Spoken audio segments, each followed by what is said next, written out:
Thanks, Mrs. Lanier. Sir, this may be a good time to talk about your sense of humor. I've got an intelligence briefing, a security briefing, and a 90-minute budget meeting all scheduled for the same 45 minutes. You sure this is a good time to talk about my sense of humor? No. Me neither. What else? It's just that it's not the first time it's happened. I know. Talking about Texas, sir? I know. USA Today asks you why you don't spend more time campaigning in Texas, and you say it's because you don't look good in funny hats. It was big hats. What difference does it make? It makes a difference. The point is, we got whomped in Texas. We got whomped in Texas twice. We got whomped in the primary, and we got whomped in November. I think I was there. And it was avoidable, sir. CJ, on your tombstone, it's going to read post hoc ergo propter hoc. Okay, but none of my visitors are going to be able to understand my tombstone. 27 lawyers in the room. Anybody know post hoc ergo propter hoc? Josh?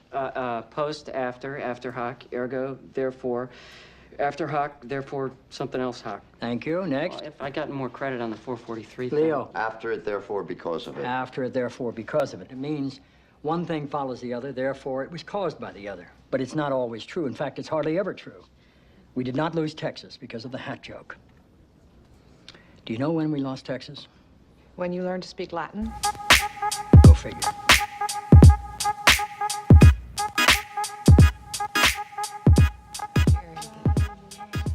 Jerry Fletcher has theories. The whole Vietnam War was fought over a bet that Howard Hughes lost to Aristotle Onassis. Some would call his theories crazy. You're telling me that NASA is going to kill the President of the United States with an earthquake? Not exactly the kind of thing a Secret Service agent can, like, just throw himself on top of. He writes them in his newsletter. This is the third issue this year.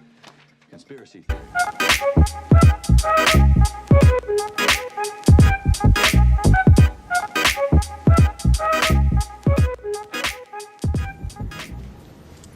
Cole, what's wrong? Did you ever talk to your mom about how things are? I don't tell her things. Why not? Because she doesn't look at me like everybody else, and I don't want her to. I don't want her to know. Know what? I see dead people walking around like regular people. I don't see anything. Are you sure they're there? Sometimes you feel it inside, like you're falling down real fast. You ever feel the prickly things on the back of your neck? Yes. That's them. They get mad. It gets cold. How often do you see them? All the time.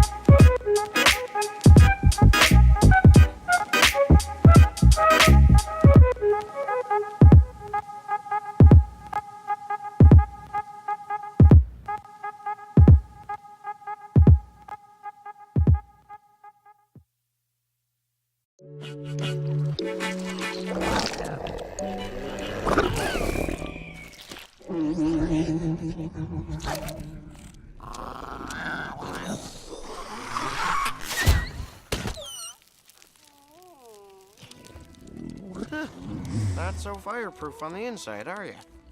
There you go.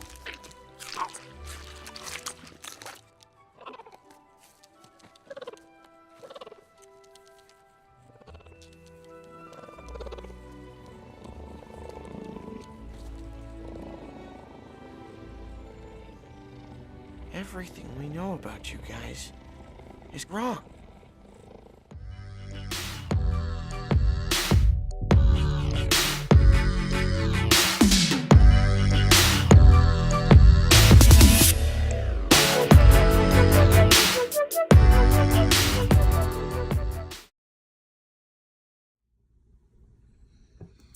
Now, some would tell you that a chess game is the ultimate way of using your mind logically. And yet, not everybody plays chess on the same level. What we have discovered in the world is that our brain does not always function logically. It doesn't always function rationally. It's the books that have come out, like Dan Ariely, predictably irrational. Yes, we can be irrational sorts. Some people think, does this make us unable to read the Bible properly? Does this make us unable to properly assess, is the Bible accurate? I think that these people need to recognize that the Bible itself recognizes what the social scientists are now saying, and that is that people's brains do not always function well. They don't always function perfectly. they're not perfectly rational. They don't always find the right chess move. Every chess game doesn't become a tie or a draw. And so as a result, we live in a world, according to the biblical teaching as well as that of social science, we live in a world where we're trying to do the best we can with our brain. Lots of different rules for where the brain typically glitches. An old one is confirmation bias, this idea that you make up your mind first and then you figure out and interpret the evidence in a way that supports what you've made up your mind to already believe. It's the presence of these things that biblically is a challenge, as Paul tells the believer. Our goal is to renew our minds so that we can think aright.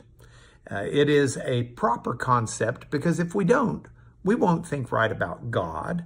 We won't think right about ourselves. We won't think right about this world. So in the process of renewing our minds as believers, how do we think this is best done? Is it simply going to school and learning where the brain glitches lie? And when you realize that your brain has a tendency to see things in one way or another and to skip through the ABC to get to the E and the F, that we just live, grin, and bear it, or try to adapt around it. Biblical teaching is a little bit different. Biblically, we're to understand we are not going to have all of the answers, and yet we are to struggle to try to find truth, recognizing that our brain will take shortcuts, and we've got to be very careful masters of our own minds because we need to make sure we do this right.